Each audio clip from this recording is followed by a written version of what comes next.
السلام علیکم ورحمۃ اللہ وبرکاتہ۔ الحمدللہ رب العالمین والعاقبۃ للمتقین والصلاة والسلام علی اشرف الانبیاء والمرسلین نبینا ورسولنا وحبیبنا وامامنا محمد وعلی آلہ واصحابہ اجمعین، اما بعد۔ قال النبی صلی اللہ علیہ وآلہ وسلم ان اللہ یحب ان تؤتى رخصه کما یحب ان تؤتى عزائمه او کما قال علیہ الصلوۃ والسلام۔ قابل احترام بھائیوں، دوستوں، بزرگوں، معزز ماؤں اور بہنوں، نبی اکرم صلی اللہ علیہ وسلم کا فرمان گرامی ہے کہ اللہ تعالیٰ اس بات کو پسند کرتے ہیں کہ اس کی دی ہوئی رخصتوں پر بھی اسی طرح عمل کیا جائے جس طرح اس کے مکمل جو احکامات ہیں ان پہ عمل کیا جاتا ہے۔ یعنی اللہ تعالیٰ نے اگر کسی معاملے میں رخصت دی ہے تو اس رخصت پر اسی طرح عمل کیا جائے جس طرح اس کے عام حکموں پر جو رخصت کے علاوہ مکمل عمل کرنے والے احکام ہیں ان پر عمل کیا جاتا ہے، اسی طرح رخصت پر بھی عمل کیا جائے۔ اور نبی اکرم صلی اللہ علیہ وسلم کے بارے میں یہ بھی ملتا ہے کہ آپ صلی اللہ علیہ وسلم دو کاموں میں سے جو آسان ہوتا تھا اسے اپناتے تھے۔ تو آپ نے خود بھی یہ ارشاد فرمایا کہ اللہ کو پسند ہے کہ اس کی دی ہوئی رخصتوں پر اسی طرح عمل کیا جائے جس طرح اس کے عام حکموں پر عمل کیا جاتا ہے۔ یہ روایت التمہید جو کتاب ہے حدیث شریف کی، اس کے اندر ہے، صحیح الترغیب و ترہیب میں بھی ہے، اور بالکل صحیح روایت ہے کہ نبی اکرم صلی اللہ علیہ وسلم نے فرمایا اللہ تعالیٰ کو یہ بات بہت پسند ہے کہ اس کی دی ہوئی رخصتوں پر عمل کیا جائے جیسے اس کے عام حکموں پر عمل کیا جاتا ہے۔ اور نبی اکرم صلی اللہ علیہ وسلم کے بارے میں آتا ہے کہ ما خیر رسول اللہ صلی اللہ علیہ وسلم بین امرین قط الا اخذ ایسرہما ما لم یکن اسما، کہ جب بھی نبی اکرم صلی اللہ علیہ وسلم کو دو کاموں کے درمیان اختیار دیا جاتا کہ آپ یہ کر لیں یا یہ کر لیں، تو آپ اس میں سے جو آسان ہوتا تھا اس کو اپناتے تھے جب تک وہ یعنی گناہ کے دائرے میں شامل نہ ہوتا۔ اگر ایسا ہوتا تو آپ اس سے سب سے زیادہ دور جانے والے ہوتے تھے۔ یہ متفق علیہ روایت ہے بخاری اور مسلم کی۔ ان دونوں روایات سے یہ پتہ چلتا ہے کہ اللہ تعالیٰ نے جو ہمیں رخصتیں دے رکھی ہیں مختلف امور کے اندر، ان کے اوپر عمل کرنا چاہیے اور خواہ مخواہ تشدد کا مظاہرہ نہیں کرنا چاہیے۔ ابھی چند دن پہلے الحمدللہ عمرہ کے سفر کا اتفاق ہوا۔ رستے میں ایک جگہ پر بس رکی ہے، تقریباً دن کے 2 بج رہے تھے، تو الحمدللہ ہم نے ساتھ جانا ہوتا ہے لوگوں کی رہنمائی کے لیے، تو عرض کیا کہ اس جگہ پر ظہر اور عصر دونوں نمازیں اکٹھی کی جائیں گی، 2 رکعت پڑھی جائیں گی، جمعاً و کسراً، جمع بھی ہوگی کسر بھی ہوگی، 2 رکعتیں پڑھ کر باقی کھانا وغیرہ کھا کے پھر ہم آگے اپنا سفر شروع کریں گے۔ اب اس میں سے بعض بھائیوں نے یہ کہنا شروع کر دیا یا پوچھنا شروع کر دیا کہ جی ابھی تو عصر کی نماز کا وقت ہی نہیں ہوا ہے، تو ہم کس طرح عصر کی نماز پڑھ سکتے ہیں؟ تو ان کو عرض کیا کہ بھائی نبی اکرم صلی اللہ علیہ وسلم نے سفر کے اندر 2 نمازیں دن والی ظہر اور عصر جمع کی ہیں، اور اسی طرح رات کی نمازیں مغرب اور عشاء یہ جمع کی ہیں، اور قصر پڑھی، جمع بھی کی اور قصر بھی کی۔ بخاری شریف سے لے کر دیگر حدیث کی کتابوں میں آپ اگر نبی اکرم صلی اللہ علیہ وسلم کے جو عمروں کا سفر ہے، حج کا سفر ہے، دیگر سفر ہیں، جہاد کے لیے سفر ہیں، وہ اگر ہم پڑھیں دیکھیں تو نبی اکرم صلی اللہ علیہ وسلم نے یہی کیا، ایسے ہی کیا کہ آپ سفر کر رہے ہیں، اب اگر تو کہیں جا کر آپ نے پڑاؤ ڈالا ایسے وقت میں کہ ابھی ظہر اور عصر کا وقت نہیں ہوا، تو آپ اگلا سفر پھر شروع کر دیتے تھے اور ظہر اور عصر کو مؤخر کرتے تھے، حتیٰ کہ جب اگلا پڑاؤ ڈالتے عصر کے وقت میں یا عصر کی نماز کے بعد، تو وہاں دونوں نمازیں 2 رکعات کر کے 2 ظہر کی اور 2 عصر کی پڑھتے۔ اس طرح اگر آپ سفر تھوڑا لیٹ شروع کرتے تو ظہر اور عصر پڑھ کر 2 رکعات پھر سفر شروع کرتے، اور ایسا ہی مغرب اور عشاء کے بارے میں ملتا ہے۔ تو بھائیوں کو عرض کیا گیا کہ یہ رسول اللہ صلی اللہ علیہ وسلم کی سنت ہے، آپ کا طریقہ ہے۔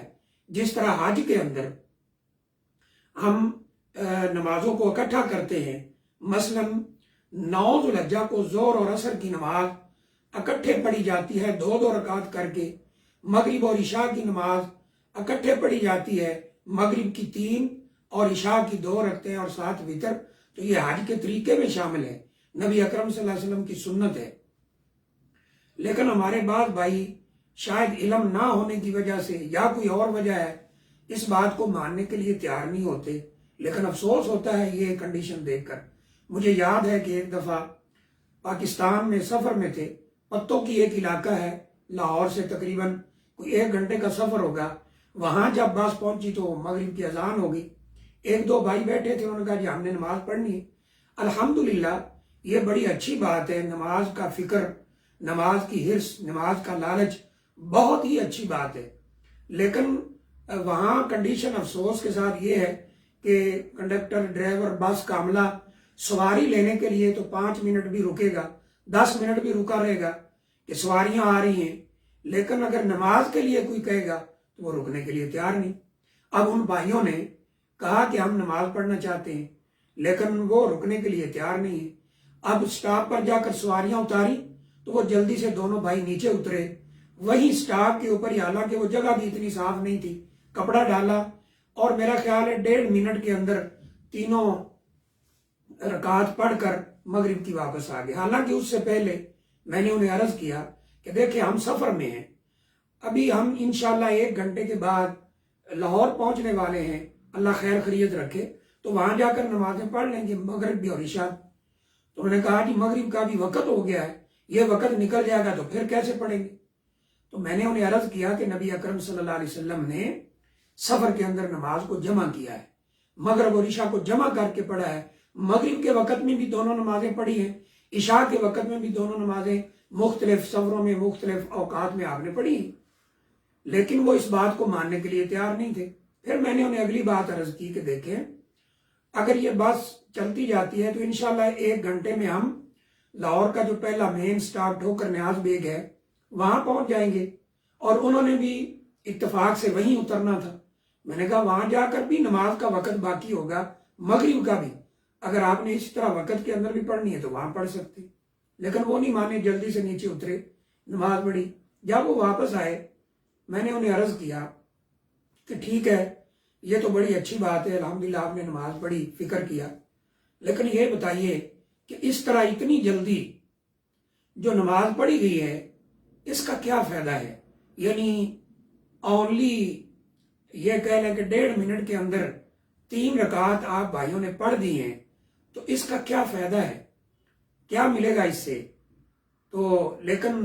بہرحال الحمدللہ یہ ہے کہ وہ تو بات ماننے کے لیے تیار نہیں تھے، لیکن جو قرب و جوار میں کچھ لوگ سن رہے تھے انہوں نے فوراً یہ سوال کیا کہ آپ یہ جو کہہ رہے ہیں کہ نبی صلی اللہ علیہ وسلم نے 2 نمازیں مغرب اور عشاء رات کی اور دن کی ظہر اور عصر اس طرح جمع کر کے پڑھی ہے، آیا یہ واقعی حدیث میں ہے؟ میں نے کہا الحمدللہ بخاری شریف سے لے کر دیگر حدیث کی کتابوں میں بالکل صحیح متفقون علیہ روایت ہے، اس میں کسی قسم کا کوئی شک و شبہ نہیں ہے۔ تو ان بھائیوں نے یہ کہا کہ اگر اتنی سہولت ہے تو الحمدللہ ہم نماز پڑھنے کی کوشش کریں گے۔ ہم تو سفر میں دیکھتے ہیں کہ یعنی مغرب کی نماز اپنے وقت پہ پڑھیں، پھر عشاء کی پڑھیں، پھر اتنی رکعت پڑھیں، تو یہ بعض دفعہ پھر سستی کا باعث بن جاتا ہے۔ تو میں نے انہیں بتایا کہ اللہ تعالیٰ نے قرآن مجید میں بھی فرمایا ہے یرید اللہ بکم الیسر ولا یرید بکم العسر، اللہ تعالیٰ تمہارے ساتھ آسانی کا ارادہ رکھتا ہے، تنگی کا ارادہ نہیں رکھتا ہے، اللہ تعالیٰ آسانی چاہتا ہے تمہارے لیے۔ تو اس میں دین میں آسانی ہے، اور نبی اکرم صلی اللہ علیہ وسلم نے ہمیشہ جب بھی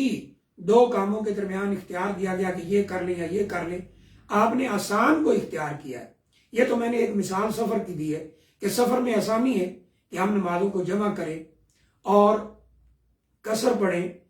اور بھی جتنے ڈپارٹمنٹ ہیں زندگی کے یا جتنے شعبے ہیں ان میں بھی ایسی آسانیاں موجود ہیں، ان سے فائدہ اٹھانا چاہیے۔ لیکن یہ بڑی عجیب بات محسوس ہوتی ہے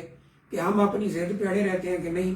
فلاں نماز کا ٹائم نہیں ہوا، یہ نہیں ہوا۔ بھائی جب سنت ثابت ہے، نبی صلی اللہ علیہ وسلم کا طریقہ ثابت ہے، بس کوئی اور بات پوچھنے کی ضرورت ہی نہیں ہے۔ اور یہاں الحمدللہ ہم نے یہ دیکھا ہے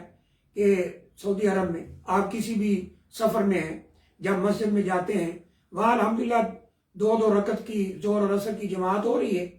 اس میں یہ بھی ہمیں سہولت موجود ہے کہ آگے اگر لوگ عصر کی نماز پڑھ لیں، انہوں نے ظہر کی پڑھ لی 2 رکعتیں، اب 2 رکعتیں عصر کی پڑھ رہے ہیں، آپ ان کے ساتھ جا کے شامل ہو جائیں، آپ ظہر کی نیت سے شامل ہوں گے، ان کی عصر کی ہوگی، آپ کی ظہر کی ہوگی، بعد میں آپ جماعت کروا لیں اور لوگ آ کر آپ کے ساتھ مل جائیں گے، آپ کی عصر ہوگی، ان کی ظہر ہوگی، اس میں بھی کسی قسم کا کوئی یعنی شک و شبہ نہیں ہے۔ حضرت معاذ رضی اللہ تعالیٰ عنہ نبی صلی اللہ علیہ وسلم کے پیچھے عشاء کی نماز پڑھتے تھے، بخاری شریف کی روایت ہے، پھر جا کے اپنی قوم کو پڑھاتے تھے۔ جب آپ سے یہ بات کی گئی تو آپ نے ایک کام سے انہیں روکا کہ نماز لمبی نہ پڑھاؤ، لیکن اس کی اجازت دی اور قوم کو مخاطب ہو کر فرمایا کہ جو یہ میرے پیچھے پڑھتے ہیں یہ ان کی فرضی نماز ہو جاتی ہے، جو تمہیں جا کر پڑھاتے ہیں وہ ان کی نفل ہوتی ہے۔ تو اب پوری قوم کی فرض نماز اس امام کے پیچھے پڑھائی جا رہی ہے جو نفل پڑھ رہے ہیں، ان کی نفلی نماز یعنی فرضی تو وہ پڑھ چکے ہیں۔ تو اس طرح اگر آگے ظہر کے فرض ہو رہے ہیں، 2 انہوں نے پڑھنے، 2 ہی آپ نے پڑھنے، ان کے پیچھے آپ پڑھیں، آگے عصر ہو رہی ہے، 2 انہوں نے پڑھنے، آپ نے ظہر پڑھنا ہے، آپ ان کے پیچھے پڑھ سکتے ہیں۔ ظہر کے پیچھے عصر والا مقتدی، عصر کے پیچھے ظہر والا مقتدی وہ پڑھ سکتا ہے۔ اس طرح مغرب اور عشاء کا معاملہ ہے،